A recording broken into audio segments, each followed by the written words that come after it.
Good evening, I mentioned 80 that I'm going to show the frequency distribution and measurement. So, mo niyang gihatag ni sir sa amo ang nga problem. So, 16 ni siya kabuok nga mga numbers. So, atong pangitaon ang pinaka-highest sa iyahang nga number, which is ang 127. So, ang 127 divide 5, if ever nga, ato ang interval is 5. So, 127 divide 5 is 10, 25, 27 minus 25 equals 2. So, 27 ang ato ang highest number. So, i-divide na to sa 2, nga result diri which is 125. So, mauna niya ato ang starting point. So, after na ito makuha ang ato starting point, kailangan na nato siyang i-arrange. So, ato na siyang i-arrange. And then is class limit interval. So, ang atong interval is 5. So, mauna siyang ang starting point na to is 25. Then, ang atong interval is 5. So, 125 to 129. 5 ang ilang interval. Same sa 120 to 124, 115 to 119, until diri sa 70 to 74. 5 ang ilang interval. So, next na itong anuhon is midpoint. So, ang midpoint diri sa 125 to 129 is 127. Ang midpoint sa 120 to 124 is 122. Same process lang gihapon until mahuman diri sa 70 to 74. Ang midpoint nila ang atong kuhaon. After ana is ang frequency. Kung saan ito bagwa sa frequency? Ang 125 to 129, ano silang pangitaon diri kung pila sila kabuok? Mo ni ang nagkuan sa 125 to 129 is 2. And then, ang 120 to 124 is tulo pud sila kabuok nga numbers nga naa diri sa sulod. Until, same process gapon siya until diri sa 70 to 74, kung pila kabuok ang frequency nila. So, diri na banda sa CF less than. Kung saan na ito pagkuha ang sa CF less than. So, ang kanin diri sa frequency nga 2 until diri sa 1, ato ni siyang i-add. So, ang result na niya is 60. So, ang kanang 60, ibutang na ito diri So, 60 minus 2 is equals to 58. 58 minus 3 is equals to 85. Same process na siya until diri sa 1. Sa 5 minus 4 is equals to 1. So, diri ata mag-end. So, sa CF less than percent, saan mo ito pagkuha? So, 60 divide 60. Ano i-divide na ito siya sa 60? Kay ang 60 man ang total niya diri sa frequency. So, 60 divide 60 is equals 1 times 100 equals 100. 58 divided by 60 times 100 is equals to 97.7. Same process na siya until diri hantod mahuman mag-last na to is 1.7. So CF greater than. So saan ito pagkuha diri Kung ang diri sa CF less than, ang 60 is nasa taas, ang diri sa greater than is nasa baba. So 60 minus 1 equals 59.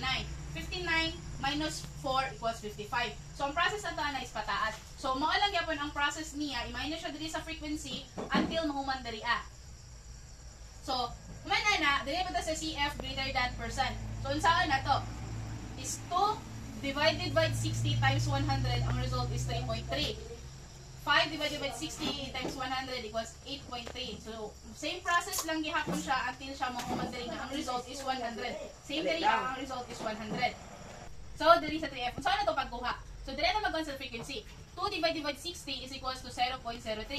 3 divided by 60 equals to 0.05 until diri sa 1 divided by 60 is 0.02. Same process lang gihapon siya. Ang diri sa frequency imo siyang i-divide og 60. So mao ni siya ang result. Next na itong anon, pangitaon is ang mean. So saan ang mean? So mao ni ang solution sa mean. Ang class limits diri na to siya gikuha sa class limits, pati ang iyahang midpoint ug ang iyahang frequency. Karon na ay fx diri sa kuan. Unsaon pagkuha sa fx? 127 times 2 is equals to 54. 122 times 3 equals 366. So, same process na siya until diri 72 times 1 equals 72. So, ang f, imo siyang itotal tanan mo siya, ang result is 16.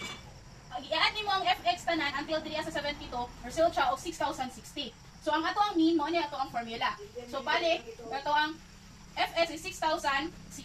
Divide sa ato ang frequency nga 60. So, ang result sa ato ang mean is 60 divided by 60. 6,660 divided 60 is equals to 101. So, ang next natong kualon is median. Same gyapon diri sa solution sa mean, nga ang class limits ato is ato lang i-copy diri same sa frequency og sa CF. So, mo to. Then, mao ni ang ato ang formula sa median. So, LM plus N divided by 2 minus F over FM times I. So, ang ato ang LM is 99.5. Kaya ang ato ang median diri is 100 to 104. So 99.5 diri na to siya gikuha. So ang 60 over 2 minus 24 divided by 12 parenthesis 5, and then bring down na to ang 99.5 and then 60 divided by 2 is equals to 30. Bring down na to ang 24 out ang 12. Then 30 minus 24 divided by 12 times 5 is equals to 2.5. So 99.5 plus 2.5 is equals to 102. So ang ato ang needs dyan is 102. So ang last atong kuhaon is ang mode. So same na gyapon dito atong i-copy diri ang class limits og ato ang frequency. Then mao ni ato ang formula sa mode. LMO plus triangle 1 over triangle sub 1 plus triangle sub 2 I.